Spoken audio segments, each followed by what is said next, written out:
on Wednesday, we held March Madness. And that was a showcase of what we're doing on DC Hope. Usually, DC Hope stands for health, opportunity, prosperity, and equity. But for March Madness, we turned that H into housing. So we talked about housing, opportunity, prosperity, and equity. And so we highlighted some exciting new projects like the district townhomes, which are on the campus of St. Elizabeth's. It's 88 townhomes, 27 of which are affordable home ownership opportunities. So really excited about that, as well as a whole slate of announcements that we made about business and real estate opportunities in order for us to invest in our businesses as well as our residents by providing more housing options and to really attack the issue of housing affordability. So with that, I want to bring in some partners. Today, we're going to be talking about really housing, but also highlighting women leaders in housing. So I'm really excited to bring in one of my partners in the Housing Agency Partners, and that is Polly Donaldson, who's the Director of the Department of Housing and Community Development. Well, thank you, Deputy Mayor. It's a pleasure to be here again. This is my second time here at the Economic Recovery Updates, and I'm delighted to be here during Women's History Month when we're honoring women leaders in housing and community development, and I'm really delighted to be able to join that. For those of you who don't know, and I just wanted to give you a little bit of my background on how I got involved with housing, and it started when I moved here to the district 30 plus years ago and was able to volunteer with several homeless housing organizations, eventually changing my career actually to working directly in affordable housing as executive director of a homeless housing organization that focused primarily on women-led families. And it really was an opportunity to help women transform their lives and transform their families through housing. And that's why I'm so delighted to be here today and to be able to celebrate some of our colleagues and partners in the community as well. But let me give you a brief update, if I could, on where the Department of Housing and Community Development and some of the work we do and how it benefits women, but also women-led families, women head of households, which we know are a very important core part of the District of Columbia. I just wanted to run a few gender statistics by you today. We do track some of our program statistics in that way, and I can tell you that it really is heartening to see how women-headed households are actually accessing the resources here in the district. So just taking a look at the slide in front of you there, the Coronavirus Housing Assistance Program known as CHAP, over half of the applications have come from female-headed households, which means they're going to be able to stay stably housed and have a chance to clear their rent arrears and to be able to stay in the community as well. For our Home Purchase Assistance Program, which is our primary program to help first-time home buyers with down payment assistance, 190 are women borrowers compared to only 120 male borrowers, again showing that women-led households are leading the way in looking at how to become a homeowner. And then finally, the Employer Assisted Housing Program, which is a program for district government employees. We've had this year so far 39 female borrowers and 27 male borrowers, again, leading the way. And knowing that this really is an important way for women to invest in women and families here in the district. Next slide, please. I do also want to give you a brief update on some of our development finance projects that have particularly focused on either helping community of women with special needs and or senior women. And that would be some of the projects that I'm going to talk about here. Delta Towers is one. You all may know right where that is at the intersection of Florida and Benning Road, Northeast. And I have to say that that really, without the Delta Sigma Theta sorority, we would not be here today talking about Delta Towers, because they did a really fabulous job of making sure that the mission focus of senior housing in that part of the district was being accomplished, and that we could expand that housing through renovation and building of a new building in addition to their renovating their existing Delta Towers. Mary's House is a terrific project for LGBTQ senior women and men, but it's a woman-led organization that really is doing such a terrific job to make that happen. Hyacinth's House is in pre-development, and that's also going to focus on helping women-led families, as well as Diane's House, which does provide permanent supportive housing as well. We work closely with groups such as N Street Village that serve homeless women throughout the district, and particularly for the very historic Phyllis Wheatley YWCA housing on Rhode Island Avenue in Northwest D.C. So really there are a lot of opportunities and a lot more coming, and I just also want to finally say we do have some additional resources coming to the district in the housing area. If we go to the next slide, as part of the American Rescue Plan passed by the Congress just this past month, and then also signed by President Biden.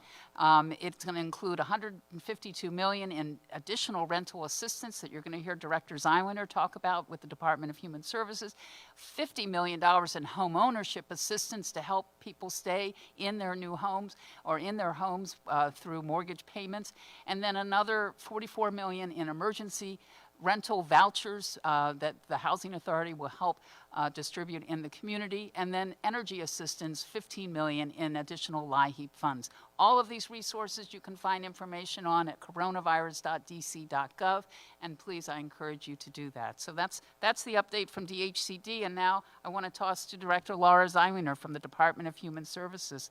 Laura? Thank you so much, Director Donaldson, and thanks for Deputy Mayor. It's wonderful to be here with you today at this economic recovery check-in. I want to share some information about services provided through the Department of Human Services, and you can go to the next slide. We know that the pandemic has affected everybody, and economically women, particularly women-headed households, are disproportionately impacted in terms of loss of income, and want residents of the district to know that there is help available, there are income supports available, even if you've never had to access them before. We want you to know how you can. So if you go to the next slide, Director Donaldson talked a little bit about funding that's available if you need help with your rent. There are new funds federal funds that will be available very soon. We are in the final stages of preparing to launch the application system, and wanted people to know who qualifies and what to look for, and know that there is an announcement that is coming imminently as we prepare to launch that program. So if you've qualified for unemployment benefits, if you've had a reduction in your income and you owe rent arrears, you owe past rent, if you are at risk of homelessness, then you should be thinking about asking for help, and there is help available to you with your rent. You can start compiling the documents that you will need. You'll need to prove your identity, and you can do that with any kind of photo ID that is government issued.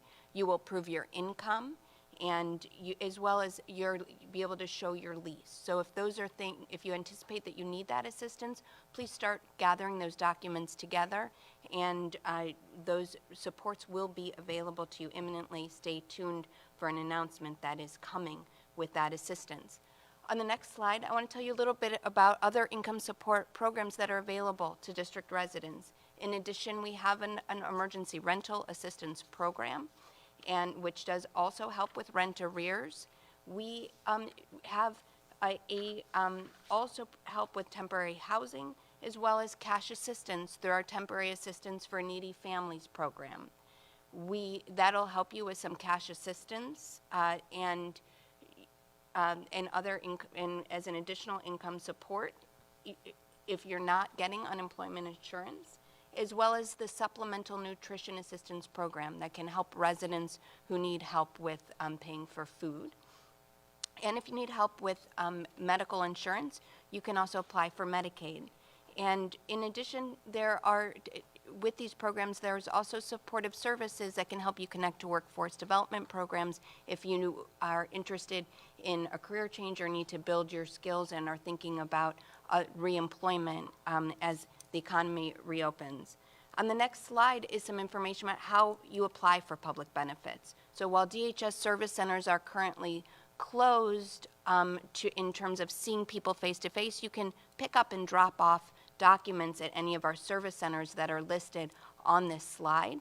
But you can also apply through our mobile application, which I will talk about in a moment, or on our website at dcbenefits.dhs.dc.gov. You can also call the DHS call center if you have questions about your benefits, or you have questions in your application process, or you need a reasonable accommodation to apply. And that call center number is also up on the slide. It is 202-727-5355.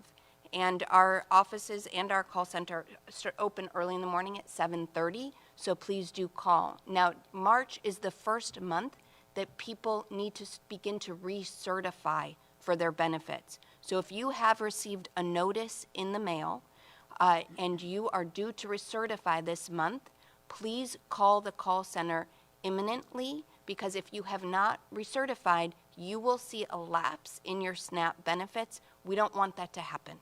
So if you are still eligible for SNAP and you have not yet recertified, it is not too late. You can do that through our mobile app, and you can do that by calling our call center. Please take that step so that there's no interruption before you receive your benefits. On the next slide, I want to talk to you about a mobile app. So through your cell phone, you can take those steps to either apply for benefits, do your recertification, or see and manage any changes to your income or your household status, as well as your address information. It's always very important to make sure your address is current on file with the Department of Human Services, so you do receive those notices and reminders about when you need to recertify for benefits or any changes in benefits, because there have been a lot of changes with from the federal government with a lot of the relief that's available through states to our public benefit programs.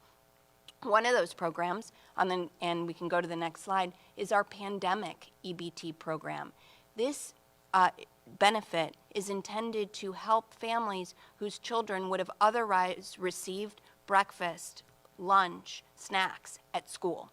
And so I'm happy to report that just last week, the federal government approved the district's plan for this school year to issue pandemic EBT. We are waiting for those funds to now transfer, and as soon as those administrative funds transfer from the federal government, we will begin the process of preparing to issue those benefits in collaboration with the Office of the State Superintendent for Education. So the good news is that while it is taking another 4 to 6 weeks before we're able to pay the pandemic EBT, we will be paying all the way back from October 1st from when those benefits stopped, so that people will receive a pretty good sum of money that is about $123 per month, dating back from their per child that you had in school. So please, the step you can take, if you have not done this already, if because your child was learning virtually, if you did not register and you are eligible for free and reduced price meals with your school, please do that, and you don't need to take any other action if you've done that. If you have registered and are eligible with your school, then you will receive a card in the mail with those benefits on that card. If you're already a customer who receives SNAP, we will be able to also put that money directly onto your EBT card where you get your SNAP benefits. So know that that additional relief is available for food assistance, and we are very excited to make those benefits available to our residents. With that, those are the updates from the Department of Human Services, and I'm absolutely thrilled to introduce one of our guests. So you will now hear from Dion Bussey-Reeder, who is the Executive Director of the Far Southeast Family Support Collaborative. Good afternoon. Thank you again, Deputy Mayor Fajekio, as well as the other directors for inviting Far Southeast to be here. Again, I'm Dion Bussey-Reeder. I'm the Executive Director of the Far Southeast Family Strengthening Collaborative, and I just want to spend a couple of minutes talking about the wonderful efforts that we've been able to afford the residents in Ward 8, Washington, D.C. So a couple of things I want to share is, first off, we're celebrating 25 years of success in the Ward 8 community this year. So we're excited about this opportunity. Even though we know we're in a pandemic, we're going to have some wonderful ideas and programs that we're going to actually do throughout the course of this year. I want to bring you all up to speed on what we've been able to do over the last year during COVID. We've done some great work with the families, especially the women that we're working with. 92% of the people that we serve are women head of households. In the last year, during the pandemic, we actually served 2,147 families.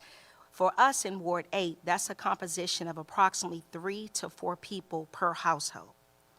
During the same year, we also provided, with the support of 3 other organizations, we sponsored what we call a Thrive East of the River program. And in that program, we were able to afford $550,000 in cash. We recognized Far Southeast, Martha's Table, Bread for the City, and 11th Street Bridgeproc that the families that we serve needed an economic boost. They needed something different than just an opportunity to get a free meal. We did that as well. But we know economics is key to seeing our families move to self-sufficiency. So we provided them with a $5,500 cash stipend that they actually were able to go through a financial literacy with a coordinator to help them plan, because it's important to know when you receive money how you spend the money. I'm also proud to say that several of those individuals use those resources as a down payment on their first home. So that's the kind of work that we've been doing during COVID. We also afforded over 1,500 book bags to families with 150 laptops. At the beginning of COVID in March, we provided 150 families with laptops because we know that there is a digital disconnect in Ward 8. Families have cell phones, but maybe not laptops and access to the internet services. In addition to that, we also wanted to find out how many of our families were suffering with COVID. So we administered at least 100 plus COVID testing sites. And we're working right now vigorously to put on a very big event this Saturday to get many residents vaccinated in Ward 8. So just to tell you a little bit about specifically what we've done as it relates to women health and women purchasing homes, I think it's important that we say this. I want to share this specifically because for us, we know that the families that we serve, we want to encourage all of our men to be a part of our families. But unfortunately, we service 92% of the families are head of households from women. Last week, we did the Feel the Love from Far Southeast Family Strengthening Collaborative. It was a household baskets for moms and women's empowerment. We do stress reduction classes on a weekly basis. We are partnering with the University of Maryland to do the Moms and Babies bus that comes into all of our, what we consider the highest neighborhoods that we have, the highest incidence of crime and the highest incidence of what we consider, as we know, health disparities.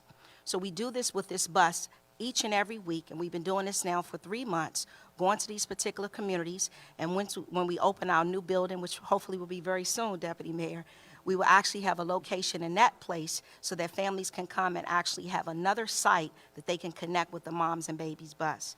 So in closing, I would like to add, the work that we do really focuses on 3 areas of effort for families. That's economics. We have to infuse resources that families can take advantage of opportunities to take care of themselves. We know that it's important right now to provide the services that we do, but we want families to have the same rights that we have across the city in Ward 8, and to be able to have the resources to plan for themselves, take care of themselves, and purchase some of these new homes that the Deputy Mayor was talking about. The other piece is having equitable education, not just grade school education, not primary education, not high school, but beyond that, opportunities that families can sustain themselves in the District of Columbia beyond a $15 an hour job. And finally, we would like to make a connection for the families that we serve, and I have to put a pitch in for the staff that I actually serve as well, for opportunities for them to remain D.C. residents. Many of our families want to stay here. They want to purchase in our city. So we have to open up the floodgates and connect more of them to my partner to my left with MANA so that they can get the home buying classes and the resources that the city so gratefully have so they can purchase in the city. And again, the Far Southeast Family Strengthening Collaboratives are focused, like we do for so many years, 3 main areas: economics for our families to move them forward, education so they'll have the tools that they need, and the equitable opportunities so that they can sustain themselves in the District of Columbia. Thank you. Well, thank you so much, Deanna. And I have to say also, I have to commend you for your public service on the Board of Commissioners of the Yes. DC Housing Authority also, which is a really important role and a way to help thousands of district residents. So thank you for that service and for really an inspiring report on your organization. Thank you so very much. I'm looking forward to it. Great. I want to now introduce our next partner in the community, and that is, as referenced, the president and CEO of MANA Inc., Sasha Gay Angus. Sasha, we'd love to hear an update from MANA. Thank you. Thank you. Good afternoon. Good afternoon. My name is Sasha Gay Angus. I am pleased and honored to be here. I want to thank Deputy Mayor Falchicchio as well as Director Donaldson for inviting me to speak on this important month, important time of the year when we're celebrating Women's History Month. I'm a proud immigrant of Jamaica Island. Just a little about myself. I moved to the U.S. as a teen, and just before college, I really sort of entered the foray of worlds in the U.S., and that was almost 30 years ago.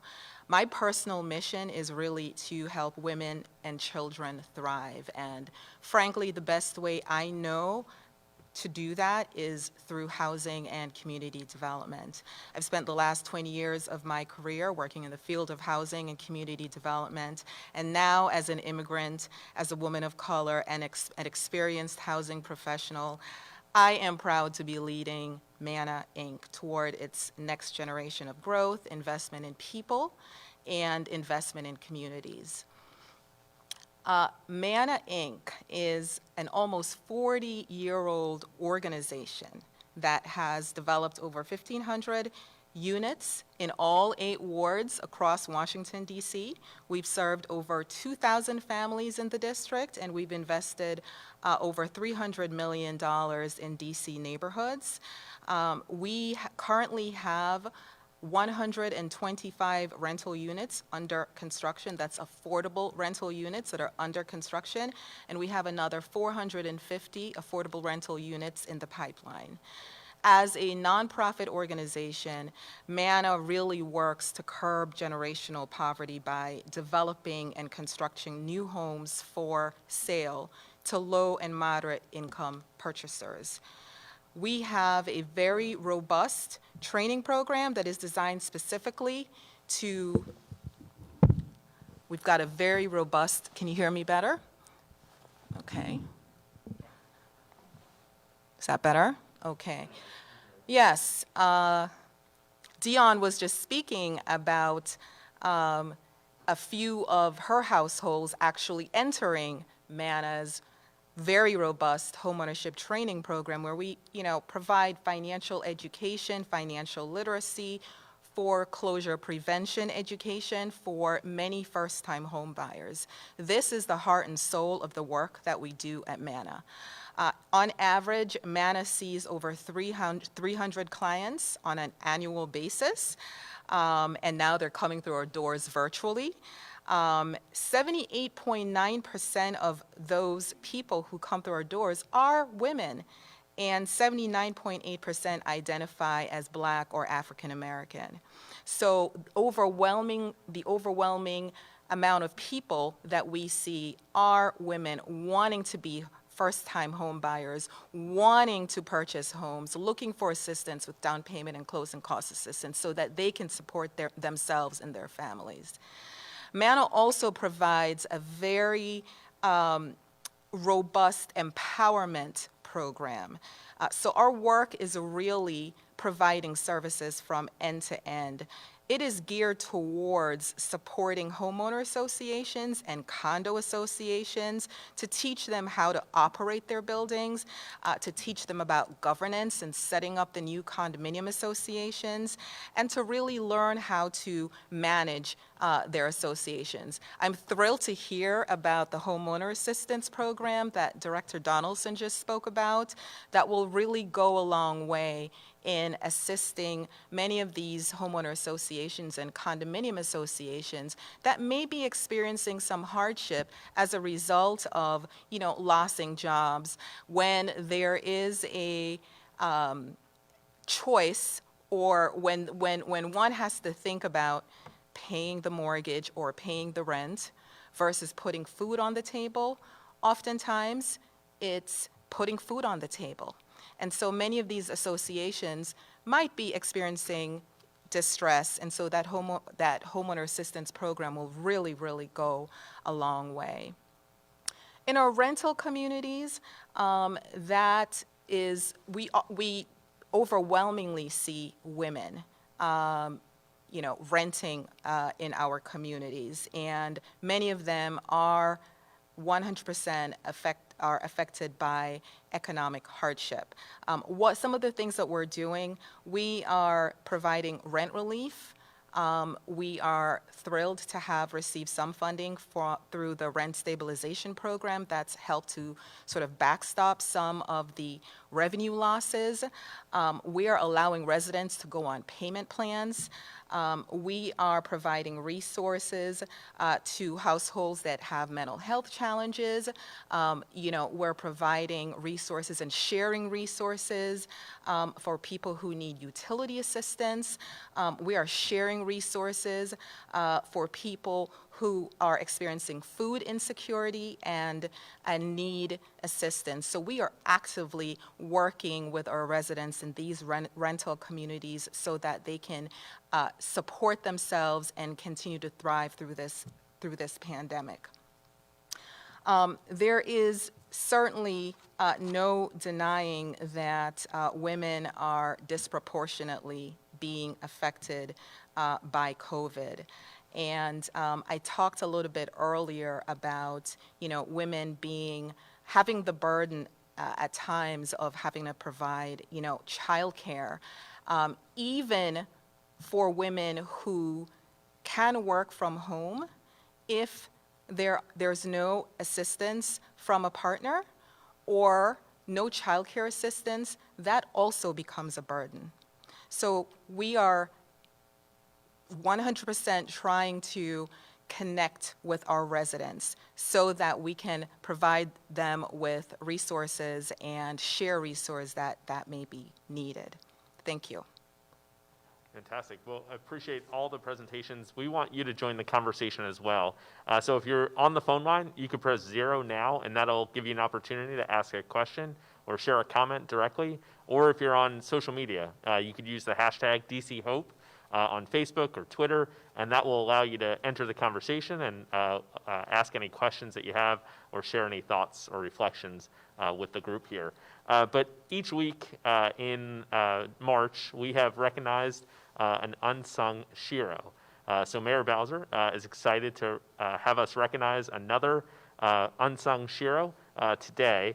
And so I want to bring into the conversation and highlight our unsung hero, who is Reverend Georgia Clay Davis, who's a minister of congregational care at Metropolitan Baptist Church in D.C.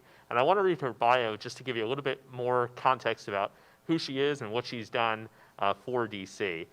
So she is a native of Washington, D.C., and she has, sorry about that, using your phone sometimes causes a bit of a hazard. But she has served for over 20 years as the minister of congregational care at Metropolitan Baptist Church. She's a leader, champion for seniors, and supporting seniors in our city. She also has a passion for mothers and has served and advocated for young moms. Prior to COVID, she has worked with the Safeway Feast of Sharing, which I know many of you have participated in and volunteered at, and was able to help us feed thousands of our seniors at Thanksgiving time. And with Metropolitan Baptist Church, she's worked with her daughter to provide online senior fitness classes. She's also encouraged others to get tested for COVID-19 and get vaccinated as well. And she's also a member of the Zeta Phi Beta sorority, and she's served as the coordinator of the Stork's Nest program for her chapter. The program is designed to promote prenatal care participation and encourage healthy behaviors during pregnancy through two components: incentives and education. And at the age of, well, I'm going to skip that part, she continues to support others and go as God leads her to serve her community. And she's also found ways in this pandemic to create pivots. So just like she was doing before, she offers support to moms, and she's taken that support online and delivered it virtually during the pandemic. So we're really excited to have with us our unsung shero, Georgia Clay Davis. And I want to welcome her, thank her, and have her tell us a little bit about her work. It's my pleasure to have this honor. I've never been called a shero before, so I give God the glory for that. I need to clarify, I am not the current Minister for Congregational Care at my church. I am, under the new administration, I work more with outreach ministries.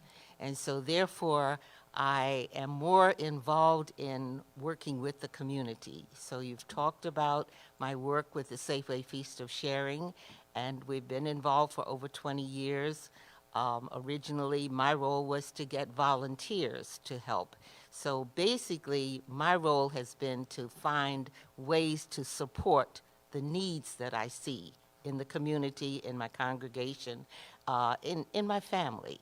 So as God has led me, we have, during this COVID period, the Feast of Sharing fed over 5,000 cold meals, luncheon meals, and we helped to raise over 5,000 gift packages of gloves, hats, gloves, scarves, masks, that kind of thing that were given to over 5,000 citizens, seniors, and homeless within the city of D.C.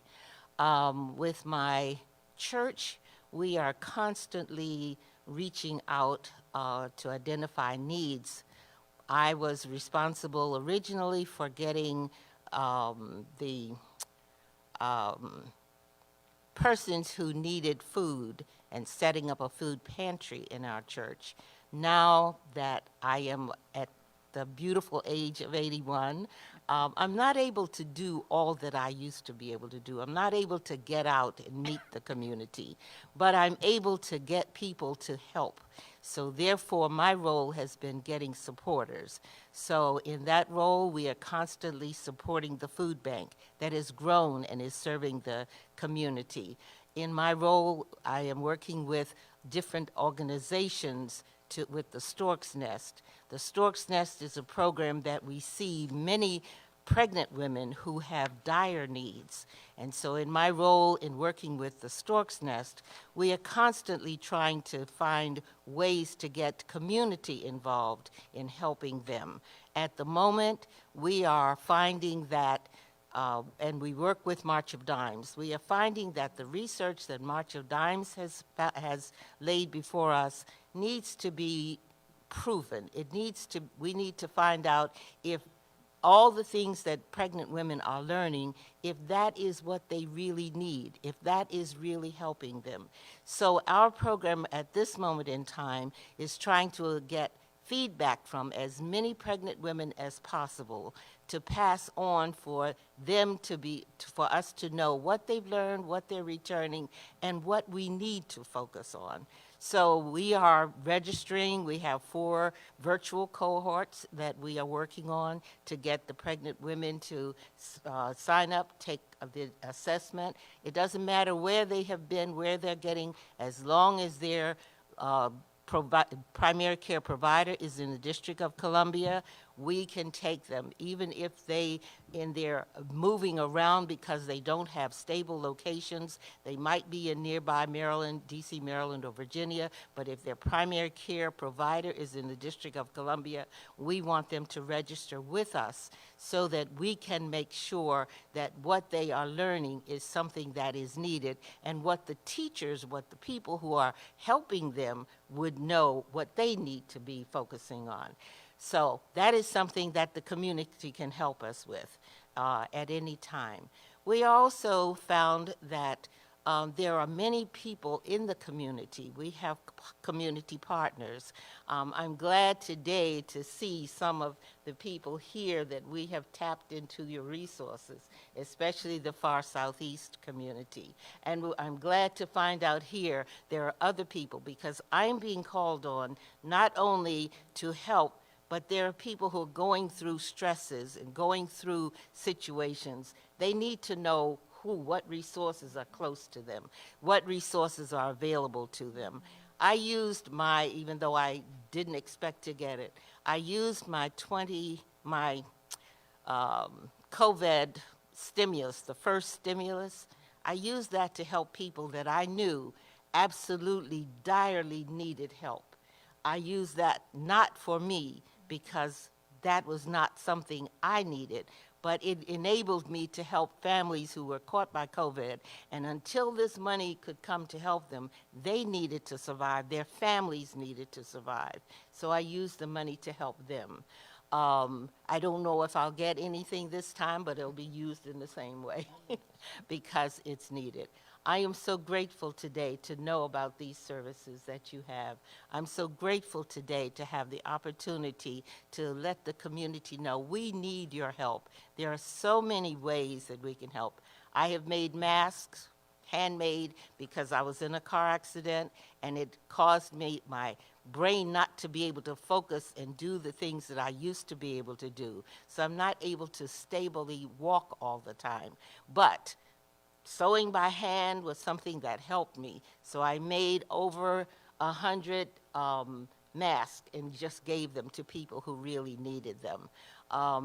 Whatever God leads me to do, as I see the need, I am grateful that He shows me not just what I can do, but what you can do and others can do. So praying for people, helping them to make it through this storm, encouraging people, helping them to make it through this storm, helping people to continue to have hope. That is what God is leading me to do, and I thank you for recognizing the work that God has given me.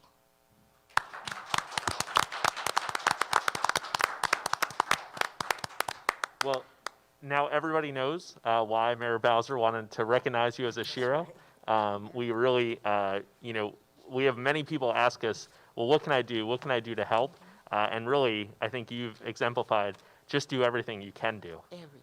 And so we know this doesn't make up for all that you've done, but we've got some flowers there for you from Johnny's Flower Shop on Georgia Avenue. We've got some goodies that I hope you'll share with your daughter as well. Some goodies there from the Made in D.C. shop, from Bailiwick, a Madam Vice President bag, and I'm sure we've got some other things that will keep you in mind for other ways to recognize your work. I know that the mayor each fall has the Maternal and Infant Health Summit, so I'll make sure we stay connected with you in order to hold up your work, but also to encourage others to get involved in that work. Thank you so much for all of these blessings. This is my granddaughter who has really been by my side helping me to be able to reach out to the community to do a lot of the things that I'm able to do. So thank you for all of these blessings. Absolutely. And I saw her recording. I'll make sure we get your recording too.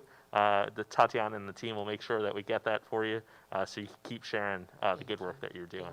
And thank you. And I think everybody on the panel knows that we get a call from Reverend Clay Davis. We make sure we follow up and we make sure that we help. And I think that was really what we wanted to highlight today, is that there are resources out there for people. So I guess let me go to Dion first. Dion, when people walk into the door at the collaborative, what's the first bit of advice you have when they ask for help? How do they get ready to receive that help? How do they make it most accessible to get to that help? Well, first, Deputy Mayor, we never stopped opening the doors. We never stopped taking the calls. Yep. And we meet people right where they are. So there's a very easy way of coming to Far Southeast Collaboratives. Just walk in. And we've strategically placed ourselves in 5 different areas within the Ward 8 community, so we're not far from your home. So the very first thing to do is just pick up the phone and call us, tell us what your needs are, and if we can't meet them, we will make sure we find out the other Reverend Clay Davises so we can find out how to get your need met. So we actually do not tell anyone no for anything. Absolutely. And so what about Manna? How do you receive folks, and what's the best way for people to connect to the services you have? Sure. One of the things that we've seen at Manna is that our participation rate has improved significantly because, you know, people who are interested in participating in our homebuyer classes no longer have to be physically present to join our classes. Now they can attend our workshops virtually, and so we're seeing our participation rate really improve significantly.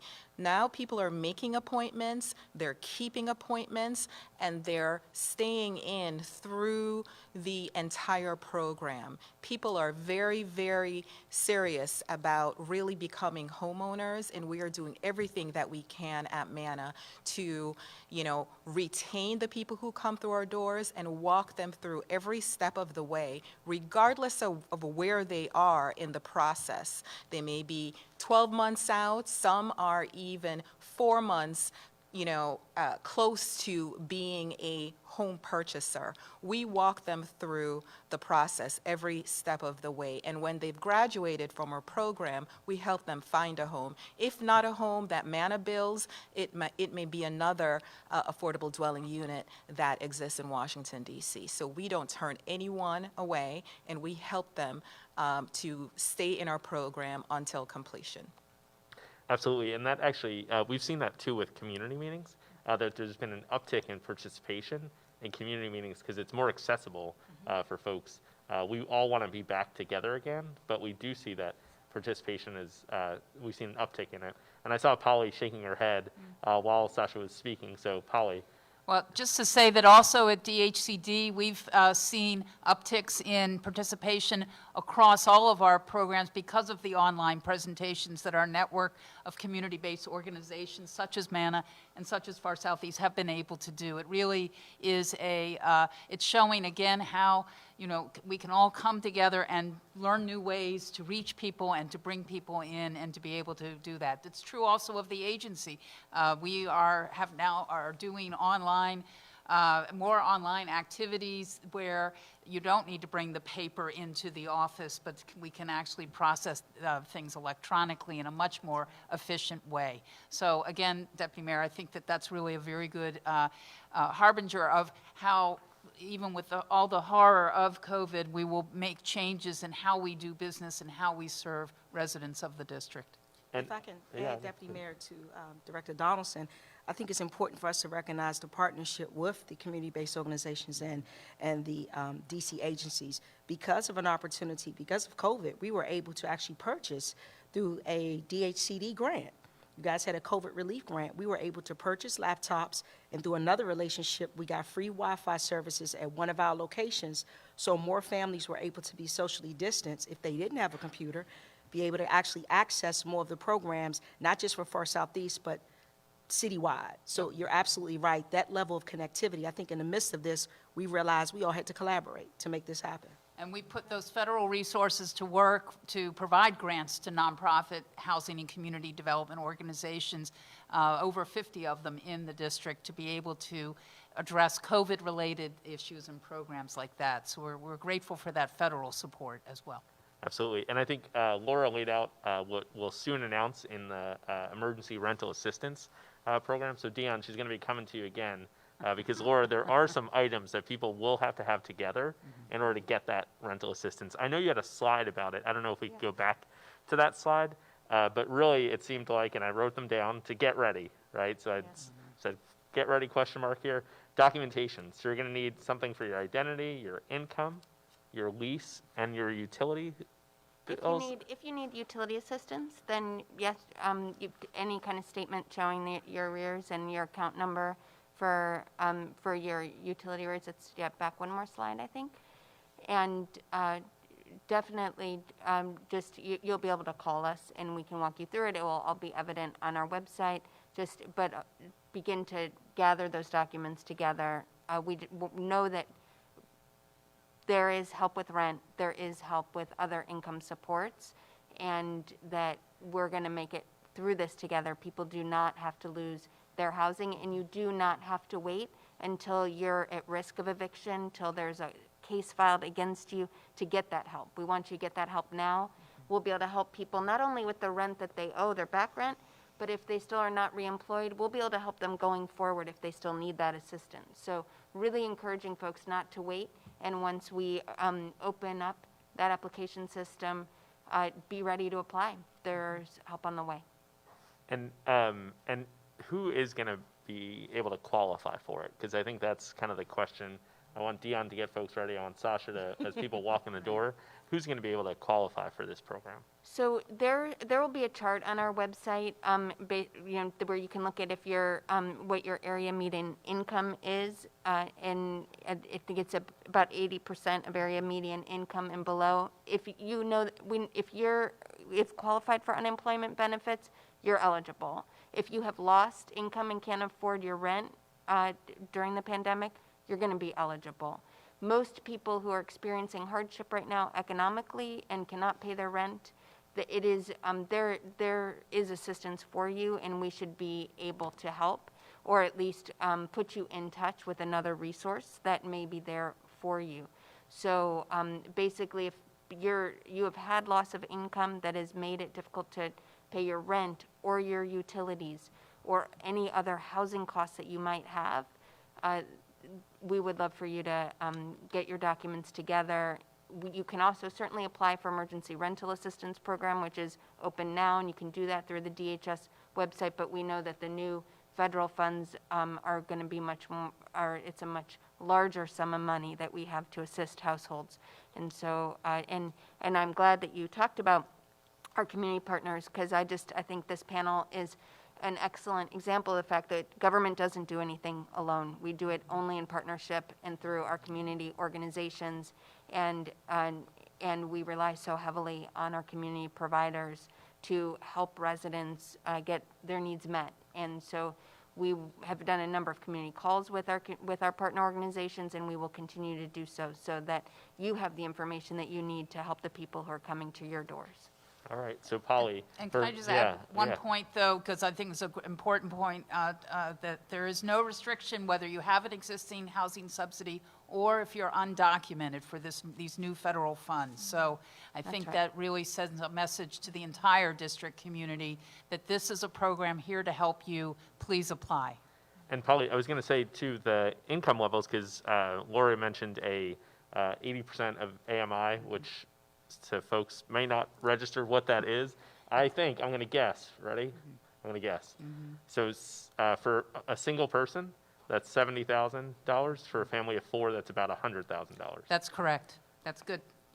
Good on the math. Okay. Great. And then, and if they qualify if they have a reduction in income. Correct. Or experience unemployment Correct. during the pandemic. Correct. And if they are behind in the rent, documentation is needed to show that you owe back rent, or that you can't pay your rent going forward. It can cover both reverse and going forward. Okay, so Sasha and Dion, how do you think we should reach people in order to make themselves or push themselves to apply? Because really this is an opportunity for us to help people. And I'm going to ask you guys, and then I'm going to ask Reverend Clay Davis too, what she thinks. But how should we reach out to people? What do you think is the best way to meet people where they are?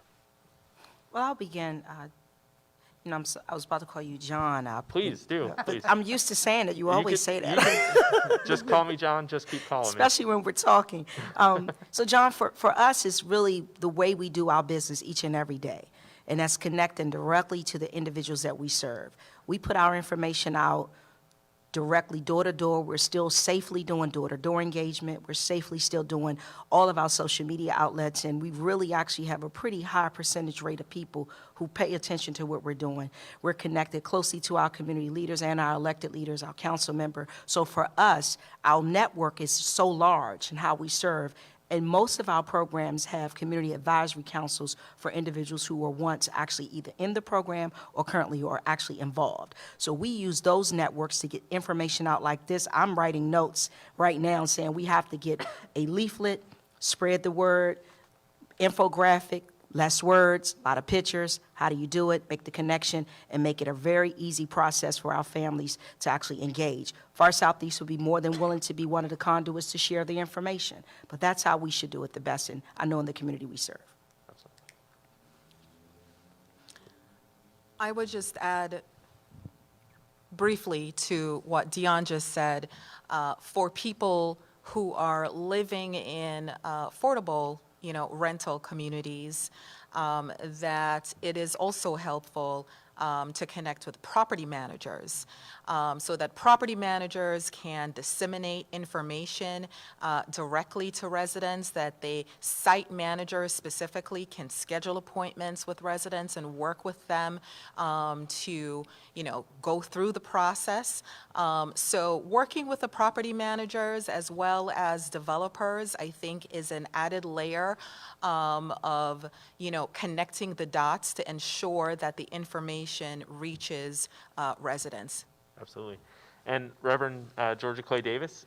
I think that our churches, which are the grassroots level, need to be notified, so because they can speak directly to their congregation, and their congregations can speak directly to families.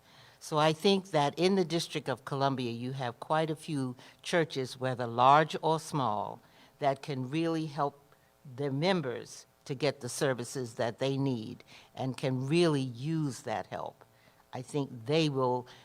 What I find is hearing it from one source and then having it reinforced by another source helps to solidify and Absolutely. bring And about the outcome. If I can add to that, Reverend, you're so on point. We actually have two very robust faith-based groups in wards, both in Wards 7 and 8, that we are a part of.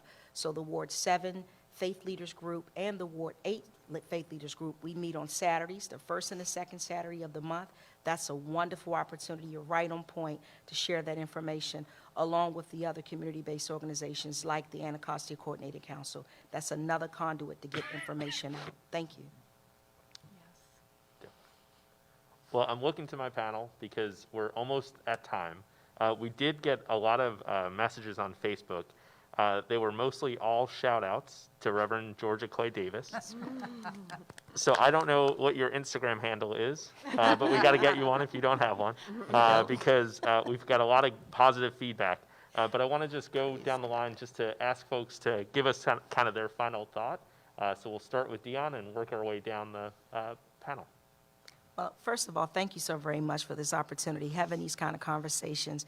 We were right at that point that we were really getting to the good stuff, I like to say, outside of just hearing the great information about Reverend Davis.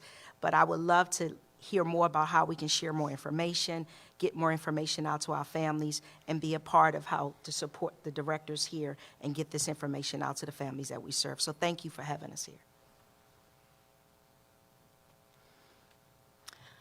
I want to say thank you very much for the opportunity to speak about MANA and the important work that we do to serve low and moderate income families who are overwhelmingly women, and not just in our rental communities, but those who are seeking the opportunity to be homeowners. They all need a leg up, and when families thrive, children thrive, and there is a ripple effect in, the generational prosperity. And so it's a great opportunity to speak a little bit about the work that MANA does, and please reach out to us. Well, and I just want to say thank you to our community partners for being here, for saying yes when I called to say, will you please come join us and talk about your work and how we can reach the community. I also want to say how important it is for the residents of the district to understand that the federal resources that we're going to be receiving and have received are just going to have an incredible impact on being able to build back better here in the District of Columbia, and knowing that investments in housing will be a key part of that. So I encourage you to stay tuned, to be aware of not only the assistance we talked about today, but also other housing programs as these resources become available over the next days, weeks, and months. So I just want to add to what to the comments of my esteemed colleagues on the panel and just say that we know that a lot of people, when they're struggling economically, prioritize their rent, prioritize really essential things, but then they're hurting in other ways. So please do seek that rent assistance, even if you don't owe back rent, if you need it going forward, and if you have, because so you can make your car payment, so you can do other things if you're eligible. We know that those are things you're going to need to be able to go back to work, or that your kids might need shoes or other things, and there's no shame in it. It's there for a reason. The other income support programs that we offer through the Department of Human Services are there, as well as connection to a robust workforce development system that can help you upskill and pursue a career. So please do seek out our services. There's lots of great information on our website, and want to just encourage folks to take advantage of the help that's there for you. Reverend. I always say that the true measure of education is not in the academic knowledge that you gain, but in how to use the resources to help you to get to your goal. So today I am grateful for this opportunity to share, to be a part of, and to learn from you. And I pray that those who have listened to us are getting enough knowledge of how they can avail themselves of the resources. DC has many resources available to us, but many people do not use it unless it comes from someone they trust and someone that they respect. And so I am grateful that you have honored me today, but there are lots of sheroes out there in the homes unsung that also are helping you to learn. Listen and learn. Well, I don't know how better to end it than what the Reverend just said. And I think that for each of us, there's more work that we can do to make sure that people know about the resources that are available. We've listed a lot of those resources on our coronavirus.dc.gov website. If you go to the recovery page, there's a recovery page that lists out resources for individuals, and that's where a lot of the resources that we've talked about today are posted. So make sure you check that out. And then also, let's also help our neighbors as we have these conversations about going to get rental assistance, or even about home ownership opportunities. Let's make sure that we have that conversation to encourage everyone we know to get pre-registered for vaccination. It is so important. It is our way to get out of the pandemic, is to get more of our neighbors vaccinated. So right now we need folks to pre-register. You could do that at vaccinate.dc.gov. And then when we have more vaccine from the federal government, Mayor Bowser is going to make sure that we have the team in place to administer that vaccine. So leave you with that, because it's so important to our recovery, not just for our individuals, for our business community, and our city as a whole. So I want to thank everybody for tuning in today. We wrap up Women's History Month, but our work goes on to make sure that housing becomes affordable and more accessible, and those opportunities like home ownership to empower our women and families continue. So it's something we'll talk about all through the month of April as well.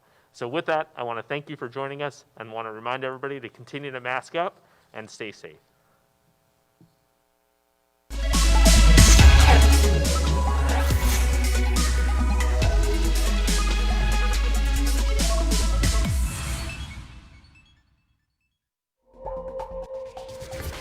We now return to our previously scheduled program, already in progress.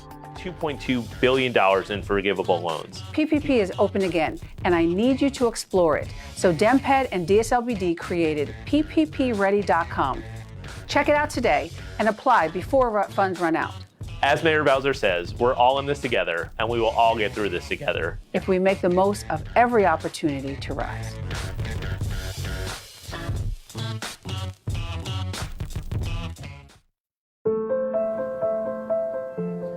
Emergencies can be scary, especially when we are not prepared for them. Often, when faced with an emergency, it can be difficult to know what to do. This is particularly true for emergencies that cost money, such as unexpected bills,